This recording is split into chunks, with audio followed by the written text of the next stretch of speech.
حضرت سلمان فارسی رضی اللہ تعالیٰ عنہ بیان فرماتے ہیں کہ اس ماہ مبارک کے آنے سے پہلے اللہ کے پیارے حبیب صلی اللہ تعالیٰ علیہ وسلم نے اس کی شان میں خطبہ ارشاد فرمایا۔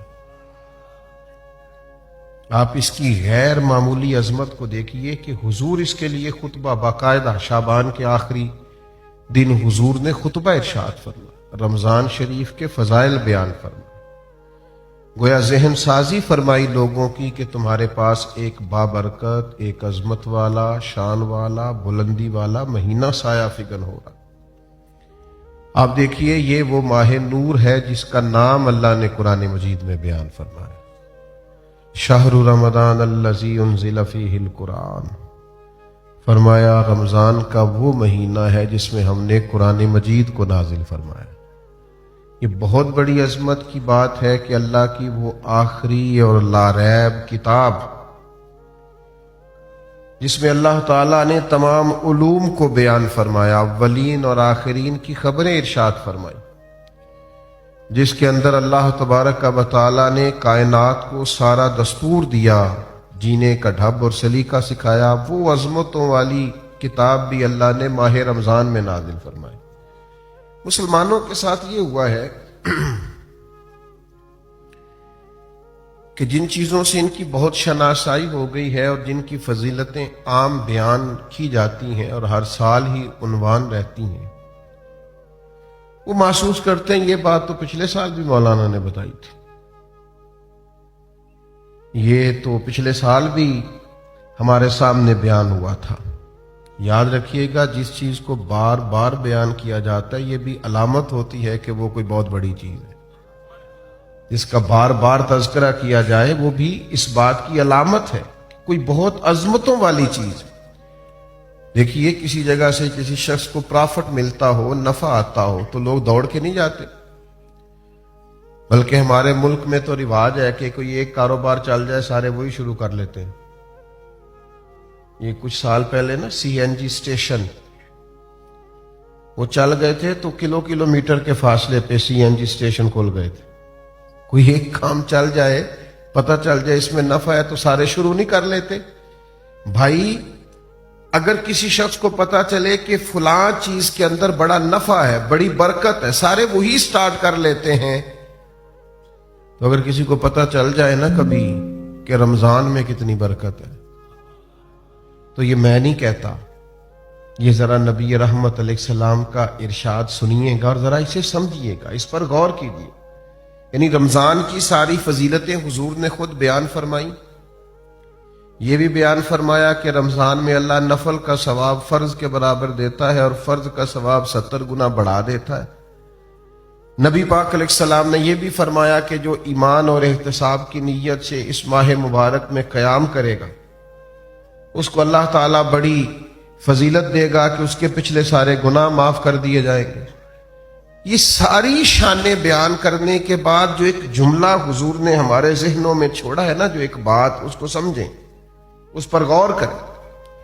ساری عظمتیں بیان کرنے کے بعد محبوب فرماتے ہیں اگر تمہیں پتہ چل جائے نا، یعنی تمہیں بتا دیا ہے، سمجھا دیا ہے، لیکن ابھی بھی اس کی اتنی عظمتیں، اتنی بلندیاں، اتنی رفتیں ہیں کہ اگر تمہیں پتہ چل جائے رمضان میں آ کر برکت ہے کتنی، عظمت ہے کتنی، اگر تمہیں پتہ چل جائے تو فرمایا تمہارا دل چاہے گا کہ سارا سال رمضان ہی رہے، کوئی اور مہینہ آئے ہی نہ۔ صرف یہ آپ اس بات کو سمجھیں۔ ہمارے ہاں نا ایک تو فضیلت روز سنتے ہیں تو کچھ بعض اوقات اللہ معاف کرے کمزوری آ جاتی ہے، دوسرا یہ کہ چونکہ ہر چیز کمرشل ہو گئی ہے، ہر چیز، تو رمضان میں بھی لوگ دیکھتے ہیں کہ کون سا نیا کاروبار کس طرح چلانا ہے اور کون سی چیز کتنی مہنگی کرنی ہے اور کس معاملے میں اب ذرا ہم نے تھوڑی سی تیزی دکھانی ہے۔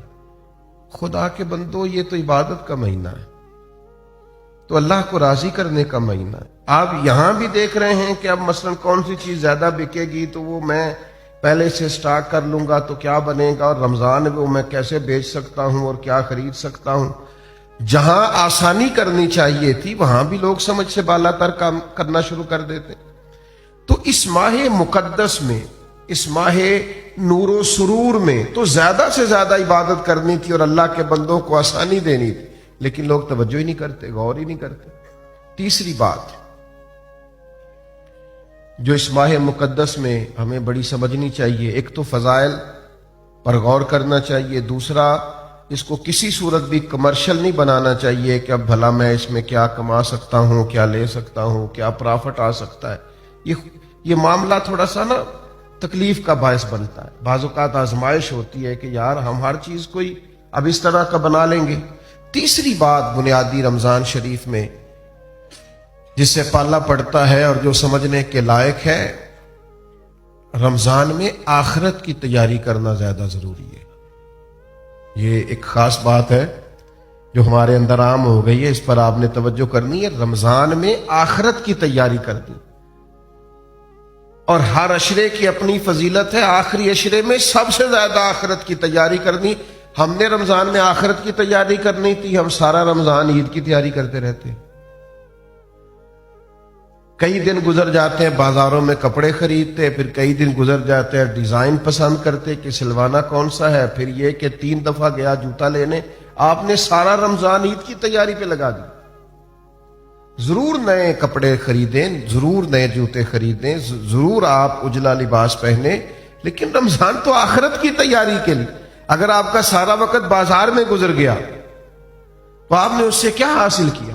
چاہیے تو یہ تھا کہ کپڑے یہ رمضان سے پہلے خرید لیے جاتے، سلوا لیے جاتے۔ اب تو موسم کا بھی پتہ چل جاتا ہے کن دنوں میں کیسا ہوگا۔ اب تو یہ بھی کسی حد تک آسانیاں ہیں۔ رمضان المبارک سے پہلے سارے لین دین کر لیے جاتے۔ بزرگوں کی، صحابہ کی ایک بڑی تعداد تھی جو مہینہ مسجد میں گزارتے تھے رمضان۔ کہتے تھے وقت ضائع نہیں کرنا، پتہ نہیں دوبارہ ہاتھ آئے کہ نہ آئے، اس کو ضائع نہیں کرنا۔ تو میرے بھائی ان 3 چیزوں پر سب سے زیادہ سب سے پہلے اہمیت دیں کہ جو فضائل ہیں ان کو ذہن میں بٹھائیں کہ شان کتنی۔ دوسرا کوئی کمرشل، میں بعض اوقات بڑی تکلیف محسوس کرتا ہوں جب میں اپنے حج اور عمروں کو کمرشل بنا ہوا دیکھتا ہوں نا، تو میں سوچتا ہوں کہ کن کن چیزوں کی ہم نے دکانیں ڈال لی۔ ضرور آپ اس سے جس حد تک ہو سکے آپ کام کریں، لیکن یہ کہ آپ نے ہر چیز کو بیچنا خریدنا شروع کر دیا ہے۔ یہی حال رمضان کے ساتھ ہوتا ہے۔ بہت سارے معاملات میں ہم دیکھتے ہیں کہ کمرشلزم بڑا عروج پہ، اور تیسری بات یہ کہ سارا ٹائم نئے نئے ملبوسات خریدنے میں ضائع کر دیتے ہیں۔ تو 3 باتیں تو یہ سمجھیں۔ پھر 3 عبادات ہیں رمضان کی۔ پہلے تو روزہ رکھنا ہے، اور روزہ اس طرح رکھنا ہے کہ روزہ صرف پیٹ کا نہ ہو، تھوڑا زبان کا بھی ہو۔ حضور نے فرمایا تم سے کوئی لڑنا جھگڑنا چاہے تو اسے کہہ دو میں نے روزہ رکھا ہوا ہے۔ فرمایا جس نے جھوٹ بولنا نہیں چھوڑا، غیبت نہیں چھوڑی، اس کے بھوکا پیاسا رہنے کی اللہ کو کوئی ضرورت نہیں ہے۔ آپ یہ پابندی کر کے دیکھیں۔ روزہ تقوی کا سبق اور درس دیتا ہے۔ تھوڑا اپنے آپ کو پابند کریں کہ رمضان المبارک کا ماہ نور ہے، میں نے جھوٹ زبان سے نکالنا ہی نہیں، میں نے کوئی خلاف واقعہ بات نہیں کرنی، کچھ بھی ہو جائے مجھے زیادہ گفتگو ہی نہیں کرنی چونکہ میں روزہ دار ہوں۔ حضور علیہ السلام کی بارگاہ میں خواتین حاضر ہوئی تھیں، تو انہوں نے کہا کہ ہم نے روزہ رکھا ہوا ہے۔ تو محبوب نے فرمایا یہاں قے تو کرو۔ تو قے کی تو گوشت کے لوتھڑے اور بوٹیاں ان کے حلق سے نکلیں۔ تو کریم فرمانے لگے تم نے وہاں بیٹھ کے غیبت نہیں کی؟ تو حالت روزہ میں تم نے مردہ بھائی کا گوشت نہیں کھایا؟ تم نے غیبت نہیں کی؟ تو بھئی آپ نے رب روزہ رکھنا ہے تو پھر تھوڑا سا اپنے آپ کو سمجھانا ہے۔ کوئی جھوٹ نہیں، کوئی غیبت نہیں، کوئی بدی نہیں، کوئی بددیانتی نہیں، کوئی بد نظری نہیں، کوئی بے حیائی نہیں۔ رمضان المبارک کا چاند طلوع ہوتے ہی اب اپنے آپ کو پورے طور پر کنٹرول کریں۔ رمضان محتاط رہنے کا مہینہ ہے، اس میں تھوڑی سی احتیاط کریں، اس میں تھوڑا سا غور کریں۔ اور اب تو الزام بھی کسی پہ نہیں دے سکتے کہ فلانے نے کرایا، شیطان تو ویسے ہی قید ہوتا ہے۔ اب تو اس کا نام لے کے جان بھی نہیں چھوٹے گی، وہ تو قید میں ہے۔ اب تو اپنے آپ پر پابندی ہی لگانی ہے۔ اب تو یہ کہ کنٹرول کرنا ہے۔ تو پہلی بات یہ کہ روزے کو بڑے حسن کے ساتھ ادا کریں، بڑی پاکیزگی کے ساتھ۔ روزہ بڑی نعمت ہے، آپ یقین کریں روزہ رکھا ہوا ہوتا ہے نا انسان نے تو عجیب سی وہ روحانیت محسوس کرتا ہے۔ روزہ عقیدہ توحید کا بہت بڑا اظہار ہے، پتہ چلتا ہے کہ یہ بندہ رب کو ماننے والا ہے۔ کیوں کہ آپ گھر کے اندر اکیلے ہیں اور دروازے سارے بند ہیں اور کھانے کو ہر چیز پڑی ہے، تو کیوں نہیں کھا رہے آپ چوری لوگوں سے؟ بہت ساری عبادات میں لوگ معاذ اللہ دکھاوا نہیں کر لیتے، ہر چیز موجود ہے گھر میں، فریزر بھرا ہوا ہے انواع و اقسام کی چیزوں سے، کیوں نہیں کھا رہے؟ اس لیے نہیں کھا رہے کہ میرا رب مجھے دیکھ رہا ہے۔ عقیدہ توحید کی اتنی مضبوطی حالت روزہ میں حاصل ہوتی ہے کہ بندہ نور علی نور ہو جاتا ہے۔ تو یہ ایک بہت بڑی پریکٹس ہے رمضان المبارک کے اندر کہ پھر انسان اپنی مجموعی زندگی میں اسے لاگو کرے کہ مجھے صرف کیمرے کی آنکھ نہیں دیکھ رہی، مجھے وہ رب دیکھ رہا ہے جسے نہ اونگ آتی ہے نہ نیند آتی ہے۔ یہ بہت بڑی ایک سعادت ہے، اور آپ پھر اس سے جو روحانیت پھوٹتی ہے، جو جلوے بنتے ہیں، جو رعنائی پیدا ہوتی ہے۔ حضور علیہ السلام نے فرمایا رب کو تو روزہ دار کے منہ سے جو خوشبو آتی ہے وہی بڑی پیاری لگتی، اللہ کو پسند بڑی، وہ جو تیرے منہ سے بو آتی، خوشبو آتی، وہ اللہ کو محبوب ہے۔ تو روحانیت کے ساتھ روزہ رکھا جائے۔ دوسری بات، رمضان اور قرآن کا آپس میں بڑا تعلق ہے۔ ابھی میں نے آیت پڑھی نا، شہر رمضان الذی انزل فیہ القرآن۔ رمضان اور قرآن کا آپس میں بڑا گہرا رشتہ ہے۔ نبی کریم صلی اللہ تعالی علیہ وسلم کی بارگاہ میں حضرت جبریل امین علیہ السلام رمضان میں حاضر ہوتے تھے اور قرآن مجید کا دور کرتے تھے۔ بڑے خوش نصیب ہیں وہ حفاظ کرام جو قرآن مجید کا دور کر رہے ہوتے ہیں۔ نبی کریم حضرت جبریل امین کو قرآن مجید سناتے، پھر حضرت جبریل امین حضور کو قرآن مجید سناتے۔ یہ مسجدوں میں جب حفاظ، قراء، آئمہ یہ بیٹھ کر قرآن مجید پڑھ رہے ہوتے ہیں تو یہ ان جلووں کی یاد تازہ کرتے ہیں جو جلوے محبوب نے دکھائے اور حضرت جبریل امین کے ساتھ دور فرمایا۔ رمضان المبارک میں خوب قرآن مجید پڑھیں اور قرآن مجید سے جڑ جائیں اور قرآن مجید کی لذت پیدا کریں۔ دیکھیں اللہ کا فضل ہے امت پر، یہ کبھی نہیں ہو سکتا کہ کہیں مسجد موجود ہو اور حافظ موجود نہ ہو۔ یہ تو ہو سکتا ہے کہ کسی حافظ کو مسجد نہ ملے اور وہ رہ جائے، اس دفعہ قرآن مجید نہیں سنا سکا۔ یہ نہیں ہو سکتا کہ کسی مسجد والوں کو حافظ نہیں ملا اور وہ قرآن مجید نہیں سن سکے۔ یہ ممکن ہے۔ لوگ کہتے ہیں علماء کیا کر رہے ہیں، تو میں نے کہا ہے رمضان دیکھ لو نا کیا کر رہے ہیں۔ ہمارے مدارس نے اللہ کے فضل سے اتنے حفاظ بنا دیے کہ اب ہر معاملے میں آپ کو کہیں کمی نظر آ سکتی ہے، یہاں نہیں آئے گی اللہ کے فضل سے۔ نہ کبھی آپ یہ کہیں گے کہ آج مسجد میں جمعہ نہیں ہوا چونکہ جمعہ پڑھانے والا کوئی نہیں تھا۔ یہ اللہ نے امت پر فضل فرمایا، اہلیان پاکستان پر فضل فرمایا۔ تو قرآن مجید کے حافظ بھی ہیں، قاری بھی ہیں، عالم بھی ہیں، ترجمہ کرنے والے، تفسیر کرنے والے بھی موجود ہیں۔ اب ضرورت ان لوگوں کی ہے جو قرآن مجید سے محبت کریں۔ محفلوں میں رک کے آتے ہیں نا، فلانی نعت سناؤ نعت خواں کو، بڑی اچھی بات ہے، بھیجا کریں، لیکن کبھی کبھی نا یہ بھی رکا بھیجا کریں کہ دل بڑا کر رہا ہے سورہ رحمان سنائیں۔ اب ہلکے ہلکے بولیں آپ، اور کچھ نے تو صرف گھورا ہی ہے مجھے۔ بھائی رکا آتا ہے نا جی فلانی نعت بڑی پسند ہے، تو بھائی ایک رکا لکھ کے بھیجو نا، جناب سورہ ملک بڑی پسند ہے ذرا سنائی جائے۔ یہ آپ رکا لکھے نا اور لکھ کے بھیجے نا، میرا دل کر رہا ہے سورہ ابراہیم کی تلاوت ہو، سورہ نوح کی تلاوت ہو، سورہ یوسف کی تلاوت، یہ بھی ذوق پیدا کریں، یہ بھی اپنے دل میں لائیں چیز۔ ہمارے ملک میں نا ایک رواج بن گیا ہے، ہر چیز کو مشکوک کر دو، شک پیدا کر دو، اور نہیں جی نہیں اس کے بغیر بھی گزارا ہو سکتا ہے، اور نہیں جی نہیں یہ کوئی فرض واجب نہیں ہے، اور نہیں جی یہ ضروری نہیں ہے، مزاج بن گیا۔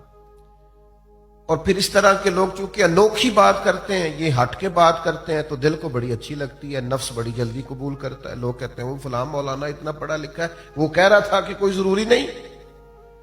کچھ سالوں سے نا ہمارے ملک میں تراویح کے خلاف بھی بڑا پراپوگنڈا ہوتا ہے اور بڑا جم کے ہوتا ہے. وہ جی فرض نہیں، جی واجب نہیں. کس نے کہا ہے کہ فرض واجب ہے؟ لیکن سنت تو ہے نا، عبادت تو ہے نا. کیا جناب فاروق اعظم رضی اللہ تعالیٰ عنہ نے باقاعدہ جماعت نہیں کروائی؟ کیا نبی کریم علیہ السلام نے خود تشریف لا کر کے تراویح کی نماز نہیں پڑھائی؟ ہر چیز کو مشکوک بنا دینا. لوگ جڑے ہوئے ہیں، اللہ کے فضل سے آتے ہیں، اور سال میں ایک موقع بنتا ہے جب سنانے والے قرآن مجید سنا لیتے اور سننے والے سن لیتے. میں نے بوڑھے بزرگ دیکھے اپنی زندگی میں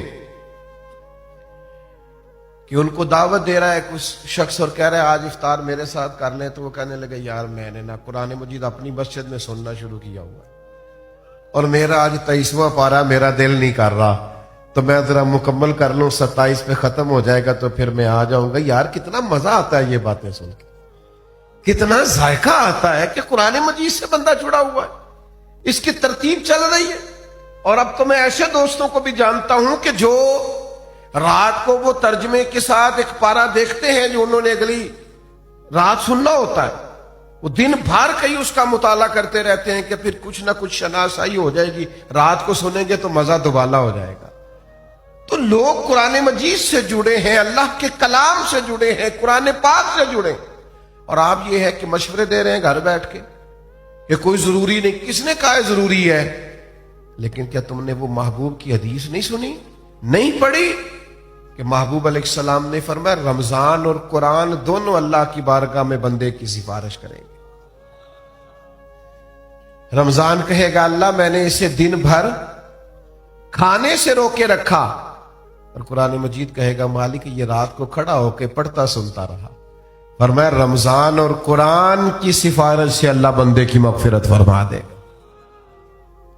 قرآن مجید سے تعلق بنا ہے. اور یہ رات کا قیام ہے، آپ کی میں بات نہیں کرتا، میرا ویسے ہلکا سا تجربہ یہی ہے کہ مل کے جماعت کے ساتھ کام ہو جائے تو ہو جائے، تنہا ڈیوٹی لگائی جائے نا. کچھ دوست ایسے ہیں وہ تراویح جماعت سے پڑھ لیں تو پڑھ لیں، رہ جائیں تو سستی ہو جاتی ہے. صحیح کہہ رہا ہوں؟ یہ اہتمام کے ساتھ ہو جائے تو ہو جائے، ورنہ بہت ساری جگہوں پہ سستی رہ جاتی. تو رات کے قیام کا اہتمام کریں. نبی پاک علیہ الصلوۃ والسلام نے فرمایا جس شخص نے رمضان المبارک میں احتساب کی نیت کے ساتھ قیام کیا اور ایمان کے ساتھ قیام کیا، اللہ اس کے پچھلے سارے گناہ معاف فرما دے. اور ایک اور چھوٹا سا مشورہ بھی آپ کو دینا ہے. آگے پیچھے تو بڑا مشکل ہوتا ہے سحری میں اٹھنا، تو رمضان میں تو اٹھنا ہی اٹھنا ہے نا. ایسا نہ کریں کہ جب صبح اٹھیں تو 10 منٹ پہلے اٹھیں، 4 رکعتیں تہجد کی بھی پڑھیں. اٹھنا تو ہے، تو کیا سعادت ہے. ایک روایت میں فرمایا کہ ہر نیکی پر تو ثواب ہوتا ہے نا. فرمایا جب نوجوان اٹھ کے سویرے تہجد پڑھتا ہے تو رب اسے دیکھ کے مسکراتا ہے جو اس کی شان کے لائق. کتنی عظمت کی بات. آپ صبح 10-15 منٹ پہلے اٹھیں، 4 رکعتیں، 6 رکعتیں، 8 رکعتیں، 12 رکعتیں تہجد کی پڑھیں، اس کے بعد پھر آگے چلیں. تو ایک تو روزہ اہتمام سے، اور دوسرا قرآن مجید سے تعلق، نوافل سے تعلق. تھوڑا سا نا مطلب انسان وقت نکالے، عبادات میں رہے. سارا سال ہم خبریں سنتے ہیں ٹی وی پہ اور موبائل پہ، تو انقلاب آ گیا پھر خبریں سننے سے. اگر کہ ملک تبصروں سے ٹھیک ہوتا نا تو سب سے پہلے پاکستان ٹھیک ہونا تھا. اس لیے کہ جتنے تبصرے ہمارے ملک میں ہوتے ہیں کسی اور جگہ بڑے تبصرے، ہر آدمی کے جیب میں موبائل ہے اور ہر بندہ ہی صحافی ہے، ہر ایک کے پاس یہ اندر کی خبر ہے اور سارے تبصرے کر رہے ہیں. میرے بھائی 1 مہینہ تبصرے رہنے دو، میری تو مانو تو خبریں بھی رہنے دو. آپ 1 مہینہ اپنے آپ کو قرآن مجید سے جوڑو. آپ کوشش کرو خوب توجہ کے ساتھ اللہ کی عبادت. اور ایک تیسری عبادت جو بڑی اہم ہے رمضان میں، اور وہ ہے اللہ کے راستے میں خرچ کرنا، خیرات کرنا، سخاوت کرنا. یہ سخاوت صرف امیر آدمی کی ڈیوٹی نہیں. غریب ذرا زیادہ غور سے سنیں کیا کہہ رہا ہوں. نبی پاک علیہ السلام نے فرمایا تم ایک کھجور اللہ کے راستے میں دیتے ہو نا، ایک کھجور، پھر سنو کیا عرض کر رہا ہوں، ایک کھجور تم اللہ کے راستے، کیا مثلا قیمت ہے آج ایک کھجور کی، اور ہمارے ہاں کیا حیثیت ہے؟ فرمایا ایک کھجور جب تم اخلاص کے ساتھ اللہ کے راستے میں دیتے ہو، اللہ تبارک و تعالیٰ اسے قبول فرما کے اپنے سیدھے دستے مبارک میں لیتا ہے جو اس کی شان کے لائق ہے، اور فرمایا تمہاری اس ایک کھجور کی اللہ نشو و نما کرتا ہے، اسے پالتا ہے، بڑا کرتا ہے۔ فرمایا وہ ایک کھجور اللہ تعالیٰ پہاڑ کے برابر کر دیتا ہے۔ اور ایک یہاں تو ایک کھجور کی بات ہے نا، ایک حدیث میں حضور نے فرمایا دوزخ سے بچ جاؤ، چاہے کھجور کا ایک ٹکڑا صدقہ کر کے بچ جاؤ، لیکن دوزخ سے بچ جاؤ، کچھ خیرات، کچھ صدقات، اس کا مزاج پیدا کرے۔ اور ہمیں تو دین نے یہاں تک کہا ہے، سخاوت یہاں سے شروع کرنے کا فرمایا کہ گوشت بناؤ تو شوربہ زیادہ کر لیا کرو، پڑوسیوں کو بھی شامل کر لو۔ نبی کریم علیہ السلام نے فرمایا شوربہ ذرا زیادہ کر لو اور پڑوسیوں کو شامل کر لو۔ کچھ لوگ سخاوت کا مزاج نہیں رکھتے، وہ کہتے ہیں میں خود بڑا غریب ہوں۔ او بھائی بانٹنے کا مزاج تو بنائے، اللہ عطا بھی کرے گا۔ 2 آدمیوں کا کھانا 3 آدمی کھا سکتے ہیں، 3 کا 4 آدمی کھا سکتے ہیں۔ ہم نے دیہاتوں میں وہ بزرگ بھی دیکھے جو صرف اپنی پکی ہوئی افطار لے کے مسجد میں چلے جاتے تھے، کہتے تھے شاید کو مسافر بھی آ جائے تو میں شامل کر لوں گا۔ صرف اپنے لیے جو افطار کا سامان تھا اسی کو ذرا بڑھا کے لے جاتے کہ مسجد میں جا کے کھولتا ہوں روزہ، شاید وہاں مجھے کوئی مسافر مل جائے۔ سخاوت مال سے ہوتی نہیں، اگر بندے کا دل بڑا نہ ہو تو، صرف پیسوں سے نہیں ہوتی اگر ظرف بڑا نہ ہو تو۔ اور بندہ غنی ہمیشہ دل کا ہوتا ہے۔ کتب حدیث میں پورا باب ہے کہ بندہ دل کا غنی ہوتا ہے، اس لیے درویش نے کہا تھا مالاں والے سخی نہیں ہوندے تے سخیاں کول مال نہیں ہوندا، مالاں والے سخی نہیں ہوندے تے سخیاں کول مال نہیں ہوندا، ہاں ایتھے اوتھے دوویں جہانی سخی کنگال نہیں ہوندا۔ یہ مت سمجھنا پھر اس کے پاس ہوتا کچھ نہیں، وہ کرتا سخاوت ہے، پر کیا بات وہ کنگال نہیں ہو سکتا، ہر وقت اس کی جیب بھری رہتی۔ میرے بھائی خوب سخاوت کریں۔ نبی پاک علیہ السلام نے فرمایا کسی کو روزہ افطار کراؤ، جتنا ثواب اسے رکھنے کا ملے گا اتنا تمہیں افطار کرانے کا ملے گا۔ اور فرمایا یہ تو اس کے لیے بیان کیا جو صرف ایک گھونٹ پانی سے یا ایک کھجور سے افطار کرائے، جو پیٹ بھر کے کھلائے اس کا تو اجر براؤل برا۔ نبی پاک علیہ السلام کی سخاوت رمضان میں بڑھ جاتی، حضور قیدیوں کو رہا کرتے، بانٹتے، زیادہ سے زیادہ دیتے اللہ کے راستے میں۔ لیکن ہمارے ہاں سیاسی افطاریاں ہوتی ہیں، سیاسی، یعنی اپنے اپنے تعلق والوں کو بلایا کسی VIP جگہ پہ، اور وہاں جناب بہترین اچھے کھانے بوفے شوفے لگائے، تو جو غریب بیچارے جن کا حق بنتا تھا، جن کے لیے ضرورت، وہ مجھے بچے کہنے لگے ہم روز دسترخوان لگاتے ہیں، بڑے لمبے خرچے ہیں۔ تو میں نے کہا بتاؤ کبھی کوئی امیر بھی آ کے بیٹھا ہے تمہارے دسترخوان؟ کہنے لگے نہیں، غریب لوگ ہی آتے ہیں۔ تو پھر میں نے کہا تم اللہ کی اس بات پر راضی نہیں ہو کہ رب کریم نے توجہ دلا دی ہے، یہاں آ جاتے ہیں غربا کہ چلے یہاں افطار کر رہا ہوں، بہت بڑی سعادت ہے۔ بہت سارے لوگ ایسے ہیں جن کو ضرورت ہوتی ہے، لیکن ہمارا مزاج یہ ہوتا ہے کہ ہم اس کو بھی نا، رمضان کی افطاریاں بھی ان کو بھی دنیا داری بنا لیتے ہیں، ووٹ پکے کرنے کے لیے، تعلقات پکے کرنے کے لیے، گاہک اور سیلز مین پکے کرنے کے لیے، اسی میں اس کو بھی لگا دیتے ہیں۔ کچھ کام جنت پکی کرنے کے لیے بھی کر لینے چاہیے۔ وہ ایک درویش سکول چلاتے تھے نا، تو وہ جو بچہ بھی آ کے منت کرتا نا، ان کا وہ کلرک جو تھا، جو ایڈمن کا آدمی داخلہ کرتا تھا، تو فیس رکھی ہوئی تھی داخلے کی، تو وہ اس کے پاس لوگ جاتے، وہ فیس بتاتا، تو وہ آ کے ان سے کہتا جناب وہ فیس مانگ رہے تھے، اچھا اس کو فری داخل کر لو، غریب ہے۔ 2 بھی داخل کیے، 4 بھی کیے، 6 بھی کیے، وہ درجنوں روزانہ فری داخل ہونے لگے۔ تو وہ اس کا جو اس نے ملازم رکھا تھا کلرک، اٹھ کے آیا، کہنے لگا صاحب آپ سارے بچے فری داخل کر رہے ہیں، اس طرح کاروبار تو نہیں نہ چلتے۔ اس طرح کام تو نہیں نہ چلتے. تو اس نے کہا تمہیں کس نے کہا ہے میں کاروبار کر رہا ہوں؟ کہا پھر آپ کیا کر رہے ہیں؟ کہنے لگے میں اپنے جنازے کے بندے پکے کر رہا ہوں. میں اپنے جنازے کے، کسی کو کہنا نہ پڑے میرے لیے دعا کر، کچھ پکے ہو جائے. جب میں جاؤں مروں تو ان کے دلوں سے دعا نکل جائے. اکھاں جدوں میٹیاں زمانہ مینوں روے گا، اپنا تے اپنا بیگانہ مینوں روے گا. جدوں نہ میں دسیا میں خاراں نوں میں خانے وچ، جام ٹوٹ جان کے میں خانہ مینوں روے گا.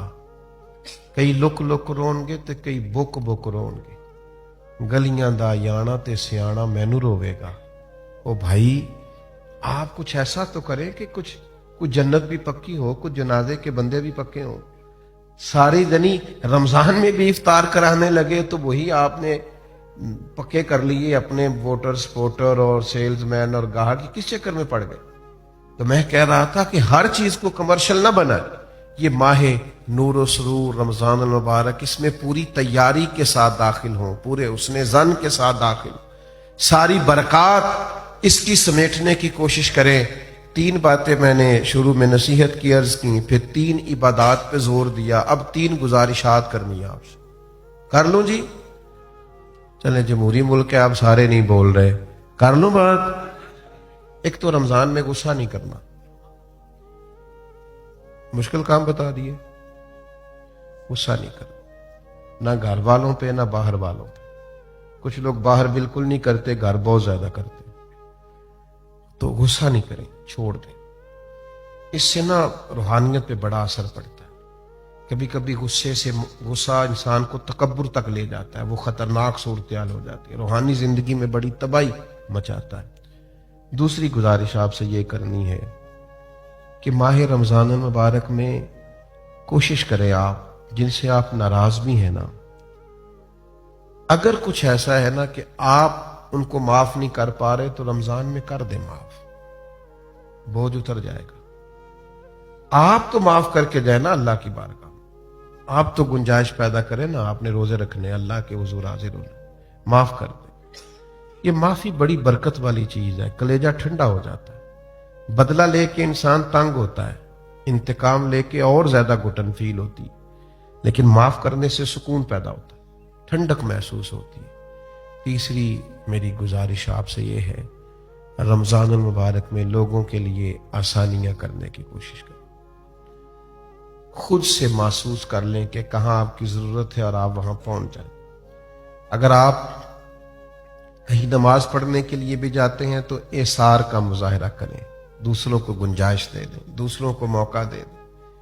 اگر آپ کا کہیں لین دین ہے اور سامنے والا تنگ دست ہے تو اس ماہ مبارک میں کم از کم اس کے لیے آسانی رکھیں، گنجائش کریں. جس حد تک ہو سکے دوسروں کو تکلیف سے بچائیں. آہستہ آہستہ نہ کچھ شدتیں سی پیدا ہو گئی ہیں مسلمانوں کے دلوں میں، اپنی ذات کے لیے رنجشیں بڑھ گئی ہیں. خوبصورت ترین لوگ بھی بعض اوقات حالات کے تقاضوں کی وجہ سے اس طرح کا معاملہ کرتے ہیں جو ان کی شخصیت کے ساتھ میچ نہیں کرتا. محسوس ہوتا یار تو بڑا عظیم آدمی ہے، تیرا نہیں بنتا یوں کرنا، تو بہت بڑے قد کاٹ کا آدمی ہے، تیرا معیار بڑا بلند ہے، تیرا نام بڑا اونچا ہے، تیری سوچیں اور تیرے وچار بڑے پائے کے ہیں، تجھے اس طرح نہیں کرنا چاہیے. رمضان شریف بہت بڑی تربیت کا ماہ مبارک. کوشش فرمائیں اس میں کہ آپ درگزر سے کام لیں، آپ آسانی کریں، آپ کوشش کریں کہ کسی شخص پر بوجھ نہ بنے. میں تراویح پڑھنے کے لیے لوگ آیا کرتے تھے تو ایک دفعہ حافظ صاحب سے نا کچھ ان کو مشابہ زیادہ لگے سنانے میں، تو ایک دوست کہنے لگے کہ میں نے ان سے بات کرنی ہے. میں نے کہا آج نہ کرنا. کہنے لگے کیا مطلب؟ میں نے کہا آج آپ نے بات نہیں کرنی، اس لیے کہ وہ پہلے خود بڑے ڈسٹرب ہیں. وہ جو زیادہ لگے ہیں نا ان کو درمیان میں جا کے وہ پچھلوں کی انہوں نے ٹینشن لی ہے کہ میں تو اتنا یاد کیتا سی یہ کی بڑے ہیں، تو آپ کو نہیں پتا تو بوجھ کیوں بنے ہم کسی کی طبیعت پہ. تو آج نہ سارے ان کو شاباش دے کے گزر جاتے ہیں تو کل بات کریں گے. تو اللہ نے فضل کیا کل ایسا ہوا ہی کچھ نہیں. تو ہم بعض اوقات اتنا پریشرائز کر دیتے ہیں بعض چیزوں کو کہ جب کوئی بندہ پریشر میں آ کے کوئی کام کرتا ہے تو صحیح بھی کرنا ہونا تو اسے غلط ہو جاتا ہے. تو تھوڑی گنجائش دینی ہے لوگوں کے لیے، آسانی کرنی ہے. کہیں بس اسٹاپ پہ، کہیں خریداری کے لیے جائیں، کسی جگہ بھی تھوڑی گنجائش دیں کہ جناب آپ پہلے کر لیں، میں انشاءاللہ کر لوں گا، میرے پاس وقت ہے، ٹائم ہے. تھوڑا سا حوصلہ بڑا کر کے جئیں، جینے میں مزہ آئے گا، لطف اور سرور حاصل ہوگا. یہ بڑی خوبصورت بزم سجائی گئی اور پھر اتنے خوبصورت عنوان پر کہ ہم نے رمضان المبارک کے تعلق سے کچھ باتیں کی. اللہ تعالیٰ اس خیر سے ہمیں بہت زیادہ حصہ نصیب فرمائے.